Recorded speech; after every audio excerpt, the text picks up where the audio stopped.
This is about to be a good one right here. For me personally, this is something that I got firsthand experience with. This is the music industry. I made music growing up. I had record deals being offered to me the whole nine, right? And I'm gonna break that down more towards the end of the video. But listen, celebrities are going broke. The music industry is at its decline right now. This is the downfall of the music industry. Assigned artists only get 12 to 18% of their royalties. Everything else go to the label. And most of the times they don't even recoup. They actually spend more than they made off of the album to create the album. I just need everybody to thumbs up this video. That's all I'm asking you to do so that YouTube can push this content out. I need everybody that's not subscribed to go ahead and smash that subscribe button for more of these amazing videos to pop up in your subscription box, and ring the bell for post notifications so you can be notified exactly when I post. Throughout this whole video, you're gonna see a lot of familiar faces. We know from generation to generation, a lot of artists have been scammed. They got bad record deals and they ended up broke. We can go anywhere from MC Hammer down to TLC, down to even R. Kelly. I wrote a record for Usher. The song came out. Let's say at the time the song streamed 70 million streams. If I own 20% of the song or 25% of the song, and it did 70 million streams, and it's $3,000 per million stream, so it's 3,000 times 70. Right. So 210,000. Spotify collects the streams, and then they pay the publishers. There's a fixed percentage on the publishing side based on the relationship between Spotify and the music publishers. So that $210,000 that song made had to be bust down. My take on that 210, my take home was probably $1,500. And I went, this is how the math worked. It was this simple. Look, it was this simple. If I'd have put that song out myself and only had 3 million streams, I'd have made $10,000. So I stopped giving records to artists. I'm like, I could give you this record and you could fail and I can get a percentage of your failure, or I could take 100% of my failure and I could take that to the bank. Right. What was the biggest shock for either of you guys when you got to the industry? Half the industry is broke. And that shocked me. That's I a would good see, one. I would That's a good see one. celebrities. I would be around celebrities, rappers, no offense, but a bunch of them that's like wearing all the big jewelry or on Instagram. It's all a facade. And that's when it was like, for me, I was like, wow, okay, I can breathe. Yeah. Because I don't need to keep up with the Joneses. Right. Because y'all ain't even keeping up with the Joneses yourself. It's Right. rentals. It's rentals. It's rentals. It's like Miami. Or I'm like honest, whenever they rent the cars and drive around or whatever and then like return them. Yes. Yeah.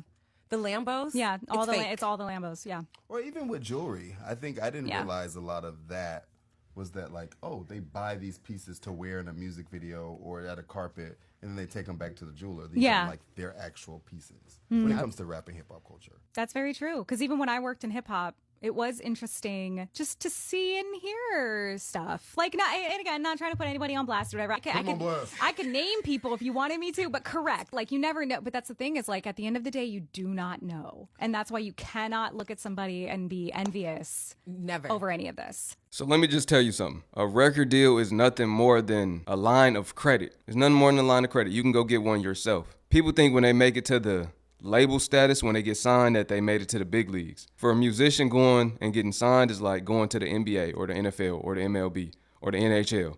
It's like going pro. But these days with the internet, you can reach the whole world. The internet is bigger than radio.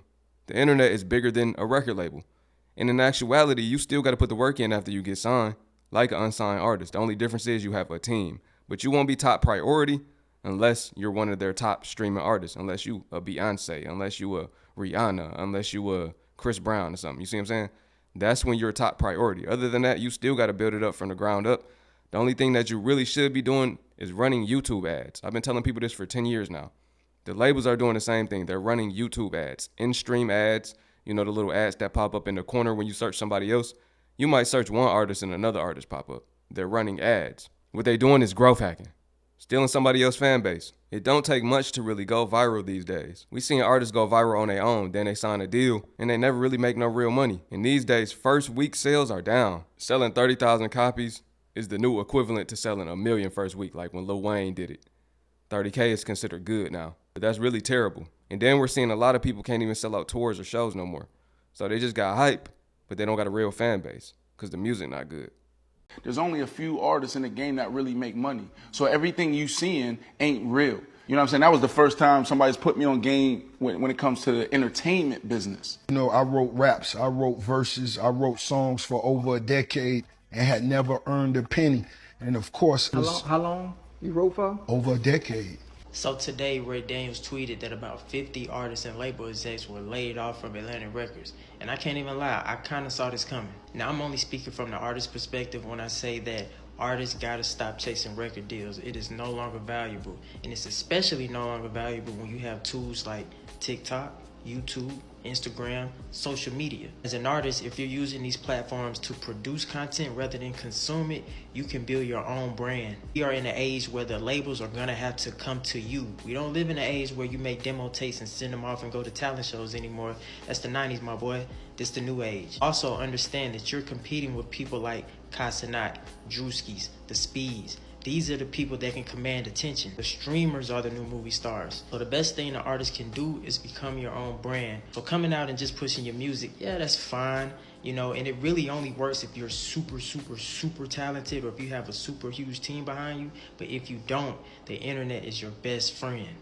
Yo, so listen, we know it's a lot of layoffs going on all across the job market, but I never seen in the history of my existence a label drop so many different artists at one time. 50 different artists? That's a lot of artists. That's a lot of losses that they're taking. On paper, they taking L's, right? Of course, they gonna get their money back. That's gonna be written off as a loss when it's time to do taxes. But they really gotta clean up shop for real. They gotta clean house.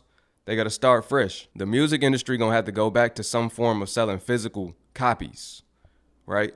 They got these USB business cards. And I shouldn't even put y'all hip on game because that's something I'm going to do. But they got these USB business cards that you can plug right into the car or plug right into your computer. It's like a new version of a cassette tape. But yes, that is true. Most musicians really don't got money. They saying half. Half of them broke. It's just a facade. They do everything for image. This is what happens. The label owns you. When they sign you, they give you an advance. Most people get an advance and they never get another check again. So say you get signed for $2 million. They might give you $100,000 as an advance. But if you pay attention, most of these artists are signed for the rest of their life. They can renegotiate terms and get another advance, but they're staying in the hole. They never really getting out, and they never really getting paid off of their streaming. And most people don't own their masters. How does that sound? That's like modern day slavery for real. You don't own your masters. Someone else is your master. Who is your master? That record label is their master. So when they sign these deals, they get a little money up front. Most times they spend that right away. Then they back broke. They might give them cars, they might give them jewelry, but they have to pay that back tenfold. So it look good on the outside, but they're really just in debt to the debtor, which is the record label. If you're not getting it touring, or if you're not getting it through other means, this music shit is a wrap. I'm saying all of the musicians are broke. Relative to what you bring in. Now, I do think that there is plenty of ways to make money as independents. Low overhead. It's not expensive to make these albums. You're making them at home or wherever, and you're building a reasonable fan base, and you're selling physical and merch. Not everyone is broke, but in terms of like the superstar thing, I agree with you. But like you said, to what you're bringing in, what you getting. And my conversation now is not really about independent acts. Yeah, okay. My conversation is about what's going on in the majors. They tricking y'all with the words in these contracts. They tricking y'all into thinking that y'all are real partners. They tricking y'all with the, hey, you own your stuff. The recent layoffs tell me that. Mm-hmm. You don't see all these people getting laid off? All over. They laid off like 40%, right? Everywhere. Media too. Everywhere. Yeah. And look, and to me, based on what you're saying, that went to our AR conversation. Mm-hmm. The second that we can have 6 people instead of 60, y'all gone. So this is definitely not a drill. Atlantic/Warner is planning to fire and let go over 100 people. I'm sorry, 150. Actually, 170. And not only is this super unfortunate for the employees that are affected, I do see optimism for them, but I also want to share my small, itsy-bitsy critique, or commentary, if you will. I don't want anybody coming after me. But basically, the company is restructuring, and so many people are going to be affected by this restructuring. We kind of already knew this in the beginning of this year when Universal did their mass layoffs, when all the other tech companies did their mass layoffs. But what I find really interesting, and I don't know if this is true, but I heard this morning that they are restructuring Atlantic into like a distribution company, which in theory, I guess it makes sense. But if they honestly think that's the model that's going to make them financially sustainable, they're inaccurate and wrong. My humble opinion. Now, for the artists and young executives that are affected, although it fucking sucks to get fired or lose a team member, please use this as fuel. Sure, you could work at another label, sure. But use the internet to your advantage and build your own shit. It was a time where I thought that everybody had money except me. I would see motherfuckers do these music video shoots and motherfuckers got chains and cars and all type of shit. And I'm in a 1-bedroom apartment with 4 motherfuckers. So there was a time where I was really thinking, bro, why do everybody got money and I don't got no money? Is it because I'm independent? The truth is everybody didn't have no money.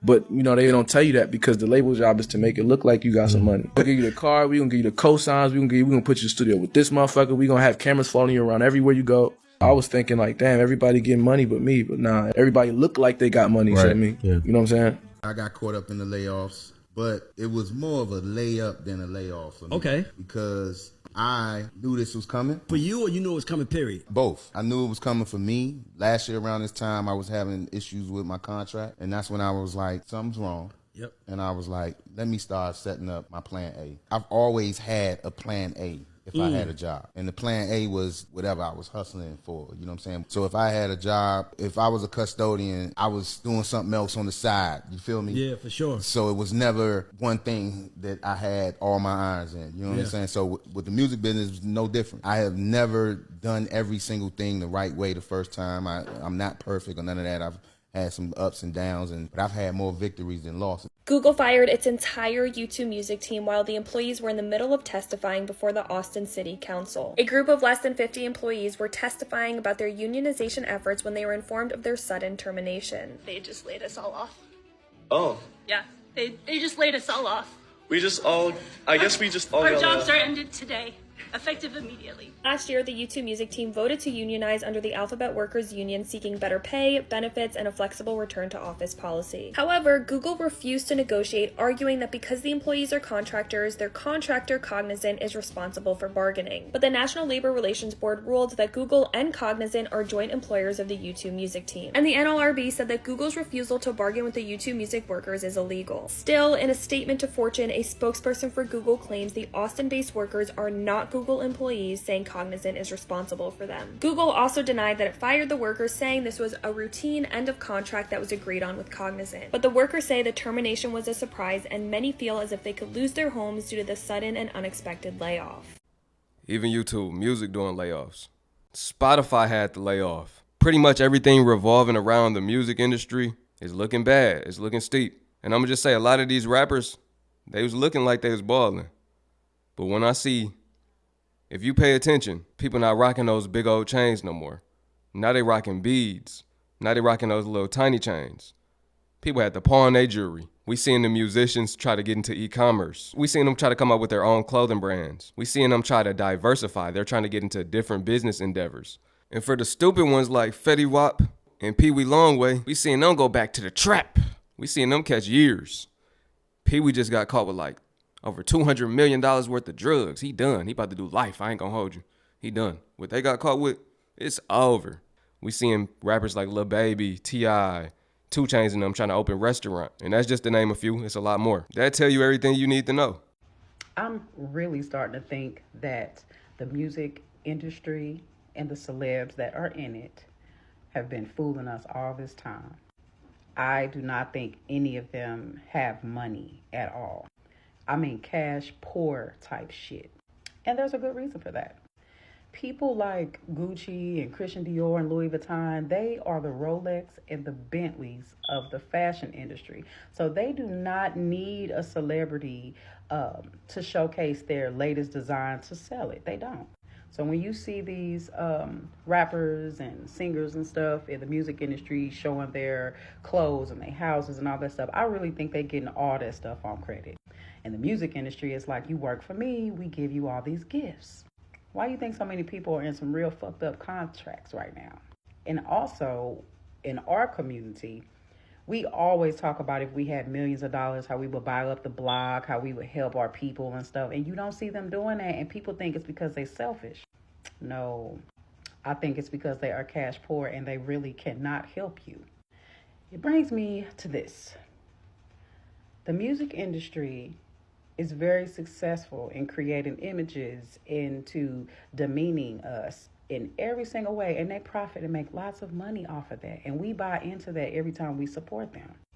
To us, it's just entertainment, but it really is a real life plan. Now, why would little old me feel this way? Because none of it makes sense. I'm telling you, they are a walking billboard for companies to get black dollars. And why? Because nobody in the entire world spends like black people.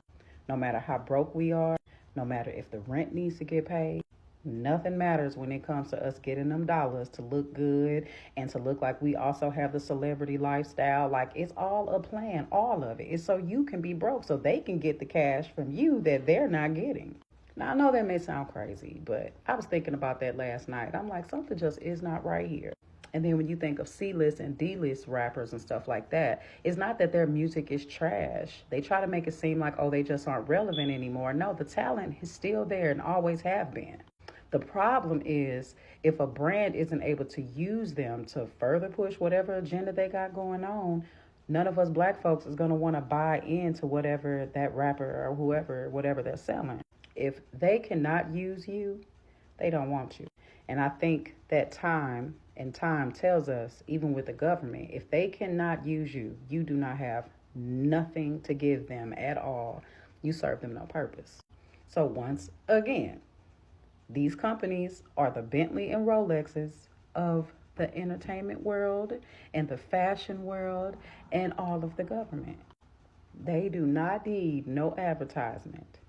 So all this false narrative of, oh, they're just advertising this and they give celebrities free stuff here and now, they know they're giving them fucking free shit all the time because they're not actually physically paying them with cash.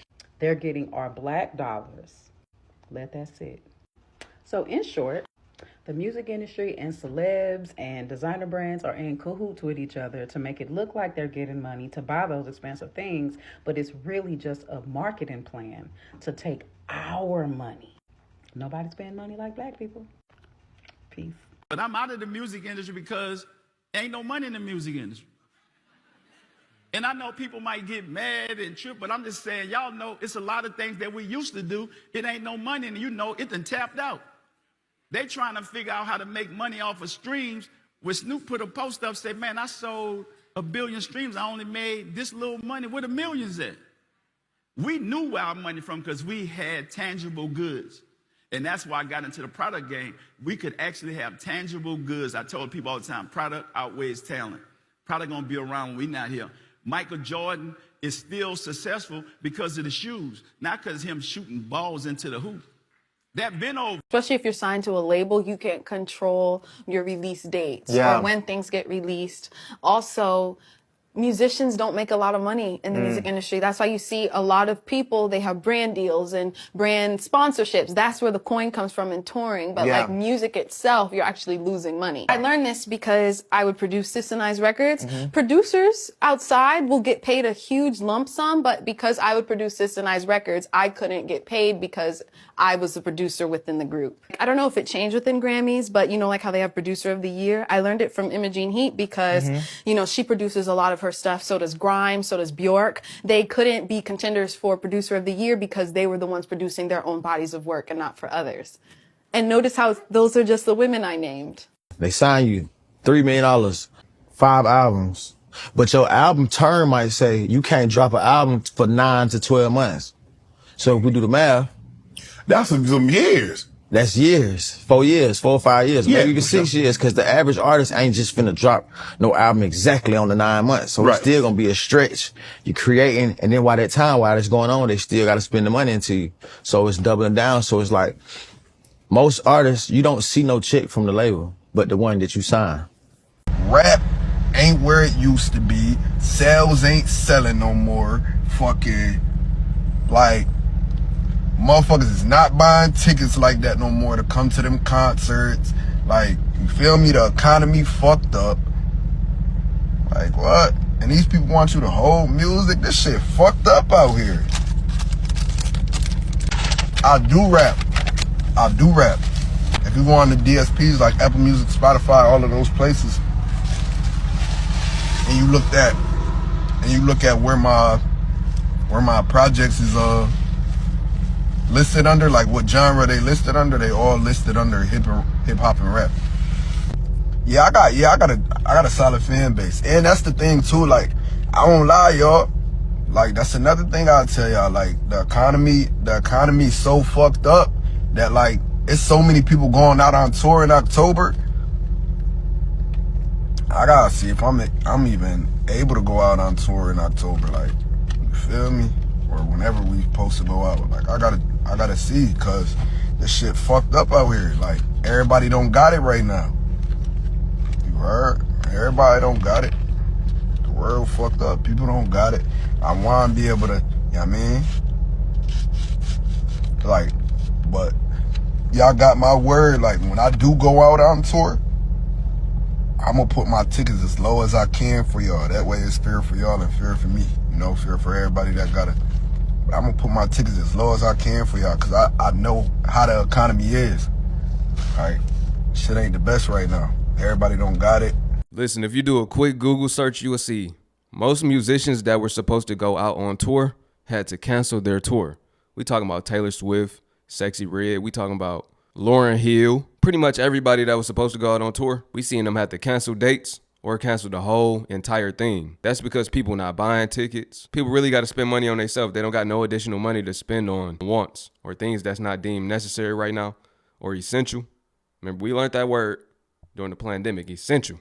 Going to a concert, not essential. So what is that doing right now? It's taking a toll on these artists. They already really don't get paid off of streaming. They really don't see no real check for real. Drake been said that. He don't care about how many streams he do, how many records he sell, because he not seeing a check anyway for real, right? They not getting that. Now when they can't go out on the road, they really not making no money other than doing features and getting sponsorships, getting endorsements. So what's really happening to the music industry right now is it was at its hiatus, really. And now we going towards the decline. We going towards hard times.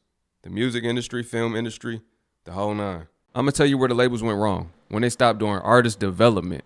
They used to develop artists. You could peep good talent and develop them into a worldwide viral sensation. Nowadays, they just chase numbers. Anybody that got a nice amount of views on a song, they will sign them. They will throw the bag at them. And really, you just got to get over 100,000 plays, and really, they throwing deals at you. If every song got about 100K, they going to offer you a deal. But these people can't get people to come to the concerts. They have no real substance in their music, so it's not impactful. It's not touching the people. Nothing. And nowadays, an artist can sound like another artist, and that's cool. Back in the day, you couldn't have two Tupacs. We already got a Pac. We don't need another Pac. We already got a Eminem. We don't need another Eminem. We already got Lil Wayne. We don't need a bootleg version of Lil Wayne. But nowadays, that's acceptable. Everybody really sound the same. They talking about the same things. Their lyrics are the same. Everybody talking about killing, violence, toxicity, dissing each other. The women talking about how they don't need a man and how they using a man. Really, that's broke people music. People that got something going for themselves really don't care about none of that. They not worried about other people. They worried about themselves. This music is really about other people. It's just terrible music that has no longevity. You're not going to hear none of this music being played 20 years from now. Not even 10 years from now. None of these songs that came out recently, in the recent years, would be considered classics. Nobody gonna turn this on and be like, hey, remember this song? This was a classic. That's where they went wrong. They're signing mediocre acts and expecting them to be long-term sensations, expecting them to become legends. They won't be. Nowadays, these artists die and nobody care about them the next day. Nobody talking about them the next day. Oh, on to the next one. There you have it. That's my spiel. If you are a musician, just stay independent. You don't need a deal. Independence is the way to longevity. It's the way that you can have a catalog and get paid for it for eternity. Your catalog is your retirement plan. You want to make sure you own all of your masters. You have 100% creative control. You can make what you want and you can get paid off of it. Why take 12 to 18% when you can keep 100%? Learn to book your own shows. If not, get you a booking agency. Learn to record your own music. You can get a program like Logic. You can get Pro Tools. It don't cost much to build a home studio these days. You really don't need a label. You can do everything off the strength and you will benefit from it long term. It'll be worth it. You might not be at the BET Awards. You're not going to get into certain doors without doing certain things. And you may not have the same amount of streams as another artist that is signed, right? You might not be on the same platforms as them. I know a guy who's a millionaire off the music industry and y'all never heard of him before. But I'm going to just say that, man. I appreciate everybody watching. It's YT Wake 'em Up. Drop a comment below. Let me know what you think about these celebrities going broke. Appreciate y'all. Peace. Shalom.